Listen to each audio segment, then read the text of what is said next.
Hello and welcome to another daily devotional. My name is David Seamon. I'm glad you're with us today. The other day I was talking with a friend of mine who lives out in Seattle, and like you do with probably most every conversation, I was asking him, what's it like over where you're at? And, he said it's eerie.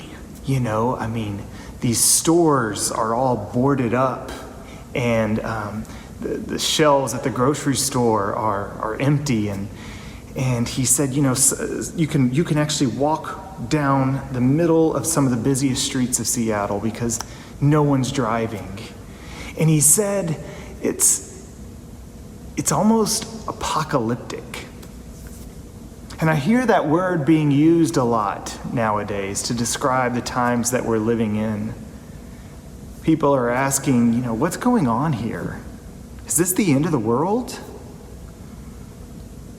Now, if you think apocalypse as a scary, doom-filled punishment from above, then you're not alone.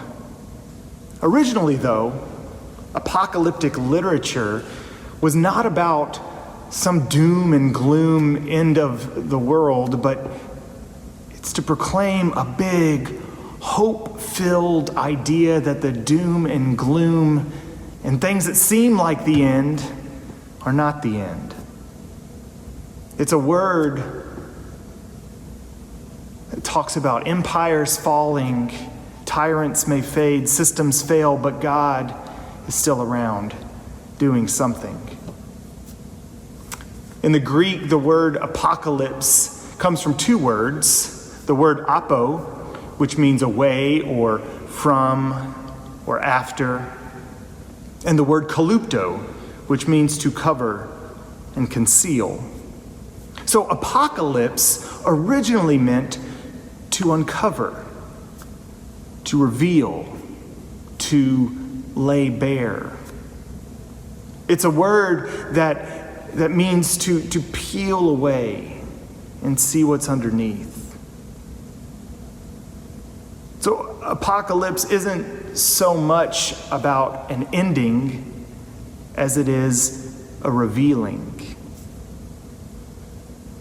It's kind of like an end, but not a literal end.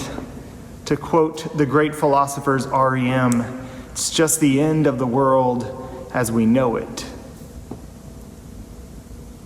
Book of Revelation begins with these words, the revelation of Jesus Christ.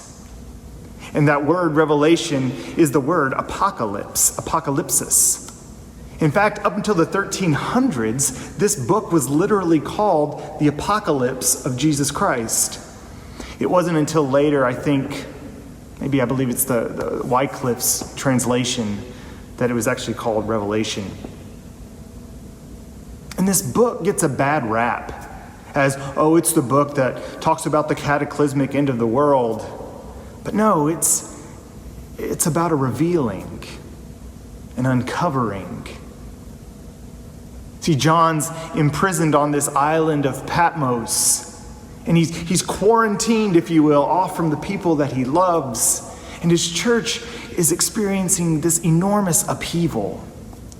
There's death, tragedy, sorrow, and heartache all around. But in all of that, there's a revealing of something. He's writing them this letter to show them there's something deeper at work here. He's writing to kind of peel back the layer and show that underneath it all, God is up to something. There's hope. And to me, this is a powerful way to think about the moment that we are in.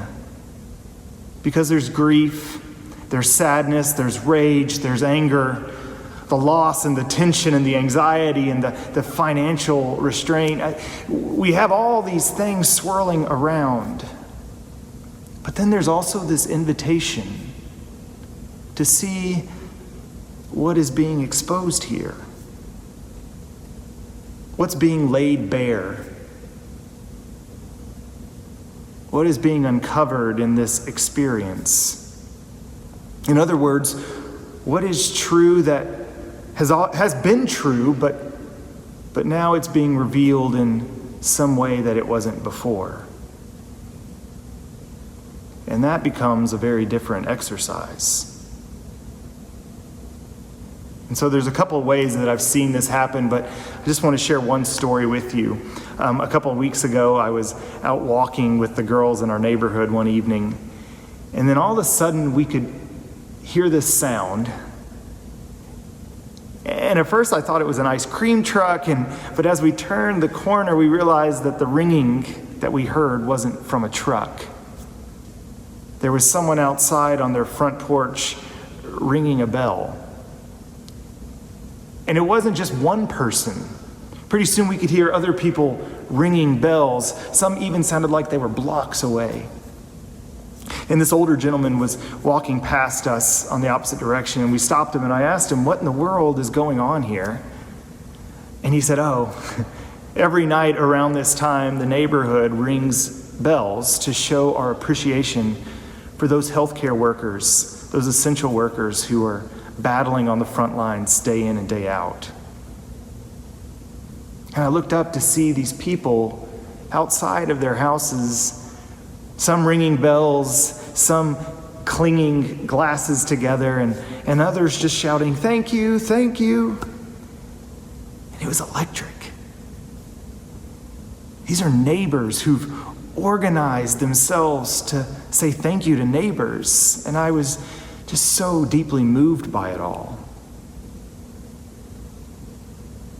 It's kind of this daily ritual that doesn't require an institution or bureaucracy or any approval from a committee. There's no process for it. It arose kind of organically as a web of relationships. It flows out of a deep gratitude. It arises out of an awareness of a shared connection that we all have with each other. And it made me think of this really corny meme that's been floating around where there's the devil and God, and the devil says to God, "I've closed all your churches." And then God says, "Well, on the contrary, I've just opened up one in every home." It's just somebody coming home from their job, which they've done hundreds and hundreds of times, but now it's become an acknowledgement and a celebration of love and courage and solidarity, what it means to be human and what it means to have a meaningful life.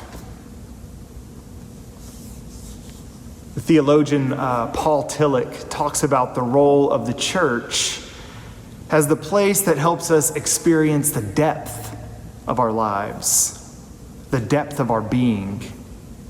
In other words, we can have lots of things, we can have loads of skills, and we can do lots of activities, but if we don't experience the depth within them, they're nothing. They're just shallow.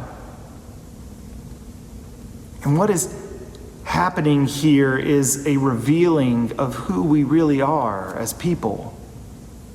That life isn't just about how much we get done or what the next Netflix show we want to binge watch so we can just escape from it all.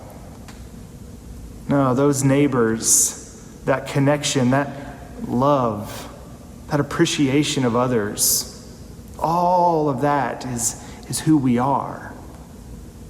It's been there.